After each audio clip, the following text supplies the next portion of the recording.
Hello students, અગાઉના લેક્ચરમાં આપણે અવરોધોના કોમ્બિનેશનની અંદર અવરોધોનું શ્રેણી અને અવરોધોનું સમાંતર જોડાણ ભણીને આવ્યા. આજના લેક્ચરમાં આપણે 5 અવરોધોના કોમ્બિનેશનની વાત કરવાના છીએ, જેને આપણે અંગ્રેજીમાં વિટ સ્ટોન બ્રિજ તરીકે ઓળખીએ છીએ અને ગુજરાતીમાં આપણે એને વિસ્ટન બ્રિજ કહીએ છીએ. 1834માં ચાર્લ્સ વિસ્ટને અજ્ઞાત અવરોધનું મૂલ્ય શોધવા માટે એક પરિપથ વિકસાવ્યો, જેને આપણે વિસ્ટન બ્રિજ કહીએ છીએ. તો વિસ્ટન બ્રિજ પરિપથ કેવો દેખાય છે એ આપણે સૌથી પહેલા જોઈએ. તો વિસ્ટન બ્રિજ પરિપથની રચનામાં 5 અવરોધો હોય છે.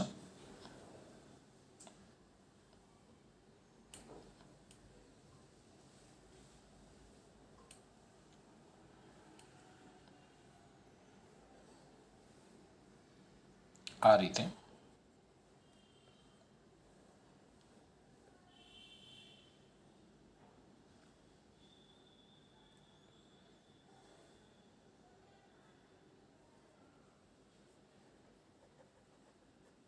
ઓકે, અને વચ્ચે એક અવરોધ હોય છે.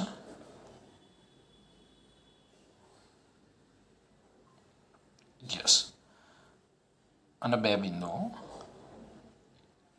એ અને બી. તો આ થઈ ગયો વિસ્ટન બ્રિજ પરિપથ. આપણે અવરોધોના નામ આપી દઈએ. આને હું કહી દઉં R1, આને હું કહી દઉં R2, આને હું કહી દઉં R3, આને હું કહી દઉં R4, આને આપણે કહી દઈએ R5. તો પરીક્ષામાં તમને કોઈ પરિપથ આપેલો હોય ને એનો સમતુલ્ય અવરોધ જો શોધવાનું તમને કહે, તો અવરોધો કઈ રીતે જોડાયેલા છે, એટલે કે શ્રેણીમાં જોડાયેલા છે કે સમાંતરમાં જોડાયેલા છે, એ તમને ખ્યાલ ન આવે અને આપેલ પરિપથમાં જો 5 કે 6 અવરોધો હોય તો 99% કેસની અંદર આપેલ પરિપથ વિસ્ટન બ્રિજ જ હશે. ઓકે, પરંતુ એવું જરૂર નથી કે તમને પરીક્ષામાં વિસ્ટન બ્રિજનો આ જ સ્વરૂપ, એટલે કે પતંગ જેવું સ્વરૂપ આપેલું હોય, કે વિસ્ટન બ્રિજના ઘણા બધા અલગ અલગ સ્વરૂપો છે. તો જરૂર નથી કે આપણને આ જ સ્વરૂપ આપેલું હોય, એટલે આપણને પરિપથને ઓળખવો પડે કે ભાઈ આપેલ પરિપથ એ વિસ્ટન બ્રિજ છે જ. પણ આપણે નક્કી કઈ રીતે કરી શકીએ? 5 કે 6 અવરોધો હોય તો એ વિસ્ટન બ્રિજ હોઈ શકે છે. હવે આ જે બે બિંદુઓ છે, એ બિંદુઓ વચ્ચે એક બેટરી જોડેલી હોય છે. આપણે બેટરી લઈ લઈએ. બેટરીનો પોઝિટિવ નેગેટિવ બે સરખા થઈ ગયા. બેટરીનો પોઝિટિવ નેગેટિવ. ઓકે, બેટરીનો વોલ્ટેજ આપણે લઈ લઈએ V. ધારો કે બેટરીમાંથી I જેટલો પ્રવાહ આવે છે. તો અહીંયા તમે જો આ જંકશન કહી શકાય. ધારો કે આ શાખામાં I1 જેટલો પ્રવાહ જાય છે, આ શાખામાં I2 જેટલો પ્રવાહ જાય છે. I1 જેટલો પ્રવાહ અહીંયા પહોંચે એટલે એનું વિભાજન થશે. આ શાખામાંથી અમુક પ્રવાહ પ્રસાર થશે, આ શાખામાંથી અમુક પ્રવાહ પ્રસાર થશે. એ રીતે I2 પ્રવાહ અહીંયા જ્યારે આવશે ત્યારે આ શાખામાં અમુક પ્રવાહ જશે, આ શાખામાં અમુક પ્રવાહ જશે. ધારો કે અહીંયા I1 10 એમ્પિયર હોય તો ધારો કે અહીંયા 3 એમ્પિયર પ્રવાહ જતો હોય તો અહીંયા 7 એમ્પિયર પ્રવાહ જતો હોય. I2 5 એમ્પિયર હોય તો અહીંયા 2 એમ્પિયર પ્રવાહ જતો હોય તો અહીંયા 3 એમ્પિયર પ્રવાહ જતો હોય. એટલે કે પ્રવાહનું વિભાજન થશે. પણ પહેલા આપણે વિસ્ટન બ્રિજની સંતુલન સ્થિતિ વિશે વાત કરીશું. તો ધારો કે આપેલ જે બ્રિજ છે, આપેલ જે પરિપથ છે, એ સંતુલિત વિસ્ટન બ્રિજ છે. હું પહેલા આની વાત કરું છું. સંતુલિત વિસ્ટન બ્રિજ. જો આપેલ પરિપથ એ સંતુલિત વિસ્ટન બ્રિજ હોય તો આપણે કહી શકીએ કે અવરોધ R5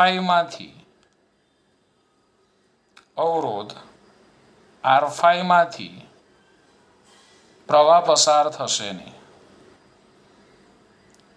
આ જે અવરોધ છે, જો બ્રિજ સંતુલન સ્થિતિમાં હોય તો આ જે અવરોધ છે એ અવરોધમાંથી પ્રવાહ પસાર થશે નહીં. તો પછી આપણે આ અવરોધને પરિપથમાંથી દૂર કરી શકીએ, અથવા આપણે એવું વિચારી શકીએ કે આ અવરોધ પરિપથમાં છે જ નહીં. પરંતુ આવું આપણે ક્યારે વિચારી શકીએ? કે જ્યારે બ્રિજ સંતુલન સ્થિતિમાં હોય. તો આપણે બ્રિજ સંતુલન સ્થિતિમાં હોય એની વાત કરીએ તો બ્રિજ જો સંતુલન સ્થિતિમાં હોય તો આ જે અવરોધ છે એ અવરોધમાંથી પ્રવાહ પસાર થશે નહીં.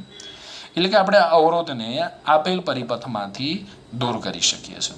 અથવા એવું પણ વિચારી શકાય કે અવરોધ R5 આ પરિપથમાં છે જ નહીં. જો અવરોધ R5 માંથી પ્રવાહ પસાર થતો નહીં હોય તો પછી અવરોધ R5 ના બે છેડાઓ પરના વિદ્યુત સ્થિતિમાન વિદ્યુત સ્થિતિમાન સમાન હશે. હવે આ એક મુદ્દો સમજો જરા. કોઈ પણ ઘટકમાંથી પ્રવાહ ક્યારે પસાર થાય? જ્યારે આ બે ઘટક અવરોધ આર, ધારો કે અવરોધ આરમાંથી પ્રવાહ ક્યારે પસાર થાય? તો અવરોધ આરમાંથી પ્રવાહ ત્યારે જ પસાર થાય જ્યારે અવરોધ આરના બે છેડાઓ વચ્ચે વિદ્યુત સ્થિતિમાનનો તફાવત હોય, તો જ અવરોધ આરમાંથી પ્રવાહ પસાર થાય. જો એ અને બી ના પીડી સમાન હોય, વિદ્યુત સ્થિતિમાન સમાન હોય, તો અવરોધ આરમાંથી પ્રવાહ પસાર થશે નહીં. તો અવરોધ આરમાંથી પ્રવાહ ક્યારે પસાર થાય? તો વી એ ગ્રેટર ધેન વી બી હોય તો જ અવરોધ આરમાંથી એ થી બી તરફ પ્રવાહનું વહન થશે. અને આપણને ખબર છે કે પ્રવાહ હંમેશા ઊંચા સ્થિતિમાનવાળા બિંદુ તરફથી નીચા સ્થિતિમાનવાળા બિંદુ તરફ વહન પામે છે. ઓકે, તો હું કહું કે ધારો કે આ આરમાંથી પ્રવાહ પસાર થતો નથી, બરાબર છે. અવરોધ આરમાંથી કોઈ પણ પ્રકારનો પ્રવાહ પસાર થતો નથી. એ ક્યારે શક્ય બને? જ્યારે અવરોધ આરના બે છેડાઓ ના સ્થિતિમાન કેવા હોય? સમાન. તો અવરોધ આરમાંથી કોઈ પણ પ્રકારનો પ્રવાહ પસાર થતો નથી તેમ કહી શકાય, અથવા અવરોધ આરમાંથી પસાર થતો પ્રવાહ 0 છે તેમ આપણે કહી શકાય. તો અહીંયા પણ અવરોધ R5 માંથી કોઈ પણ પ્રકારનો પ્રવાહ પસાર થતો નથી. એનો અર્થ એવો થયો કે R5 ના બે છેડાઓ, એક છેડાને આપણે નામ આપી દઈએ x, બીજા છેડાને આપણે નામ આપી દઈએ y. x અને y ના પીડી કેવા હશે? સમાન. તો આપણે અહીંયા લખી શકીએ કે Vx is equal to Vy. આ બંને બિંદુઓના વિદ્યુત સ્થિતિમાન સમાન હોય તો જ અવરોધ R5 માંથી પ્રવાહ પસાર થશે નહીં. એનો અર્થ એવો થયો અહીંયા કે અહીંથી જે પ્રવાહ આવે છે x સુધી, અહીંયા જે પ્રવાહ આવ્યો I1, એ આ શાખામાં જશે નહીં, ડાયરેક્ટ કઈ શાખામાં જશે? આ શાખામાં.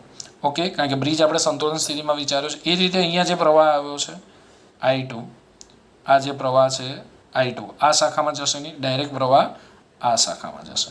ઓકે, કારણ કે આપણે બ્રિજ સંતુલન સ્થિતિમાં વિચારેલો છે. તો ધ્યાન આપજો કે Vx is equal to Vy હોય તો આપણે લખી શકીએ, Vx is equal to Vy હોય તો હું અહીંયા લખી શકું કે R1 by R2 is equal to R1/R2 is equal to R3 by R4. અથવા હું આવું પણ લખી શકું કે R1 into R4 is equal to R2 into R3.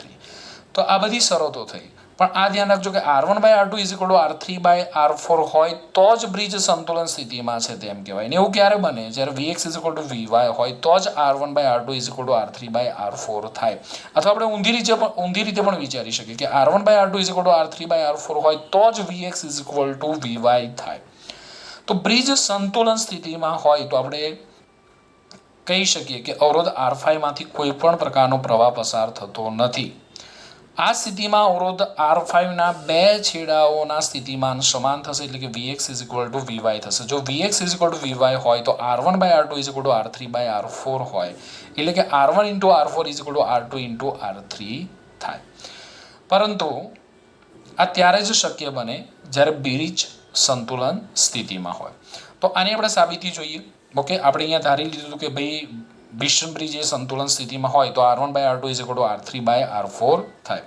તો આપણે આની સાબિતી જોઈએ. સાબિતી ધ્યાન આપજો. હું આમાં એ ધારી જ લઉં છું કે ધારો કે અવરોધ R5 માંથી કોઈ પ્રવાહ પસાર થતો નથી.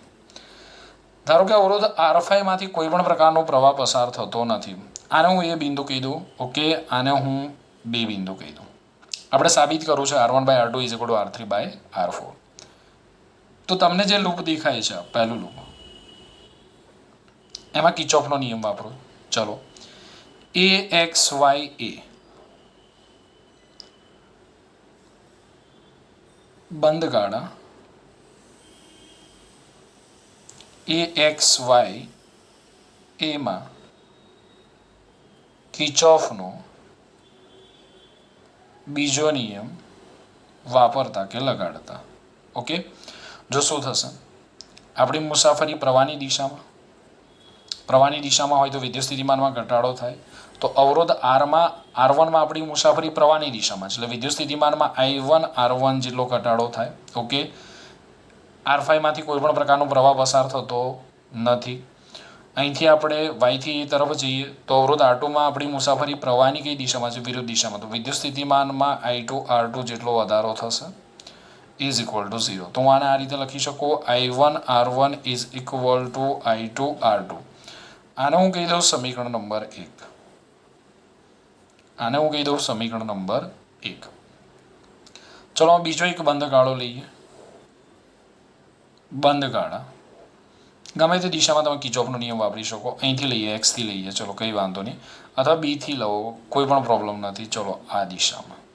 ઓકે, બી વાય એક્સ બીમાં કિર્ચોફનો બીજો નિયમ લગાડતા. ચલો અહીંથી આપણે આમ જઈએ, બી વાય. તો અવરોધ R4માં આપણી મુસાફરી પ્રવાહની વિરુદ્ધ દિશામાં છે એટલે વિદ્યુત સ્થિતિમાનમાં I2 R4 જેટલો વધારો થશે.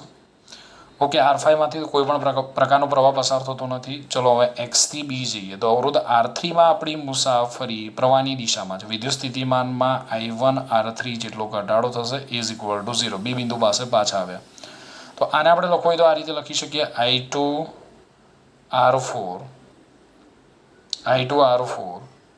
Is equal two I1 R3. Okay, સમીકરણ નંબર 2 હું આને આ રીતે લખું છું, I1 R3 is equal to I2 R4. સમીકરણ નંબર 2. ચલો 1 અને 2નો ગુણોત્તર લઈએ. Equation 1 divide by 2.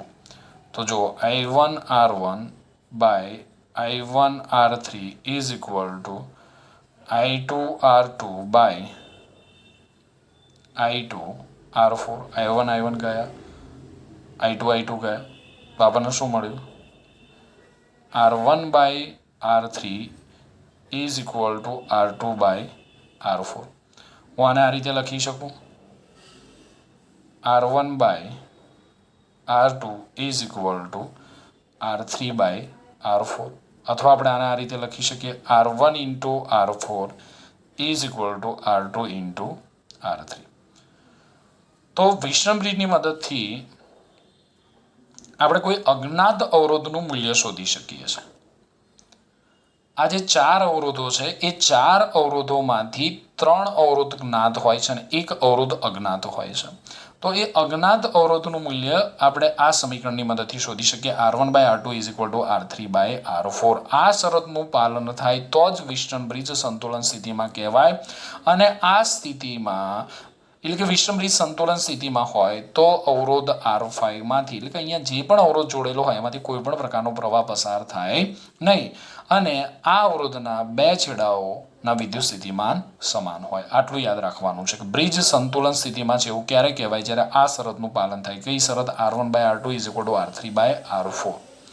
બ્રિજ સંતુલન સ્થિતિમાં હોય તો આ અવરોધમાંથી કોઈ પણ પ્રકારનો પ્રવાહ પસાર થાય નહીં. આમાંથી કોઈ પણ પ્રકારનો પ્રવાહ પસાર થાય નહીં એટલે આ અવરોધના 2 છેડાઓના સ્થિતિમાન કેવા હોય? સમાન હોય. ઓકે, આટલું આપણે વિષમ બ્રિજમાં યાદ રાખીશું. ઓકે, તો પરીક્ષામાં આ ક્વેશ્ચન કંઈક આપણને આ રીતે પૂછાય છે. આઈએમપી ક્વેશ્ચન છે, ઘણી બધી એક્ઝામમાં આ ક્વેશ્ચન પૂછાયેલો છે કે વિષમ બ્રિજની સંતુલન સ્થિતિમાં અજ્ઞાત અવરોધ શોધવા માટેનું સૂત્ર મેળવો. તો આકૃતિમાં મેં તમને વિષમ બ્રિજ પરિપથ દર્શાવેલો છે. તેમાં અવરોધ R1, R2, R3 અને R4 વડે રચાતી 4 અવરોધ ભુજાઓ. અવરોધો R1, R2, R3, R4 વડે રચાતી 4 અવરોધ ભુજાઓ બંધ ગાળો રચે તેમ જોડેલ છે. મેં અહીંયા આગળ તમને સમજાવ્યું એમાં સહેજ અવરોધોના નામમાં ફેરફાર કરેલા છે. ઓકે, હવે જોઈએ આપણે તો અહીંયા R1 અને R3ના સામાન્ય બિંદુ A અને R2 અને R4ના સામાન્ય બિંદુ C વચ્ચે બેટરી જોડેલી છે. R1 અને R3ના સામાન્ય બિંદુ A અને R2 અને R4ના સામાન્ય બિંદુ C વચ્ચે બેટરી જોડેલી છે. એ જ રીતે આપણે અહીંયા જોઈ શકીએ છીએ કે R1 અને R2ના સામાન્ય બિંદુ B તથા R3 અને R4ના સામાન્ય બિંદુ D વચ્ચે આપણે ગેલેનોમીટર જોડેલો છે. ઓકે, તો આ 4 અવરોધમાંથી 3 અવરોધ જ્ઞાત હોય છે અને ચોથો અવરોધ અજ્ઞાત હોય છે, જેનું મૂલ્ય આપણે શોધવાનું છે. તો એકદમ સિમ્પલ રચના વિષમ બ્રિજની છે. ઓકે, સૌથી પહેલા આપણે વાત કરી કે અવરોધો R1 R2 R3 R4 વડે રચાતી 4 અવરોધ ભુજાઓ બંધ ગાળો રચે તેમ જોડેલી છે.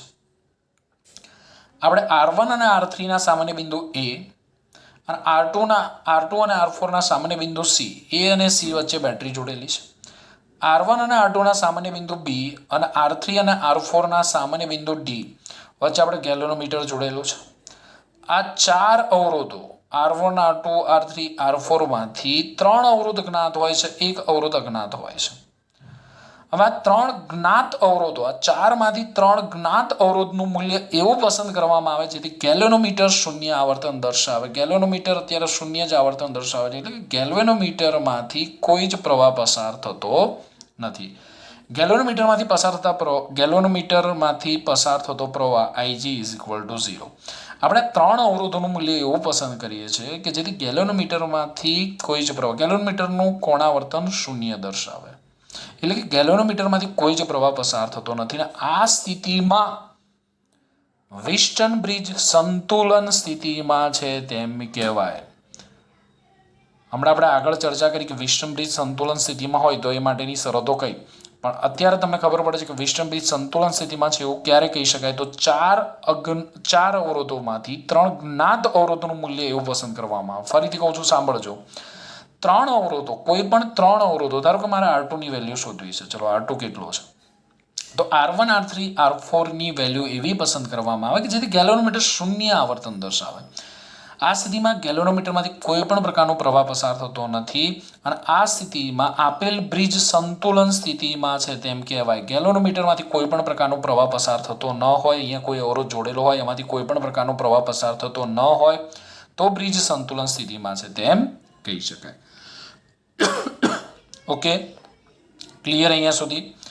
તો હવે આપણે બ્રિજની સંતુલન સ્થિતિમાં આ જે બંધ લૂપ છે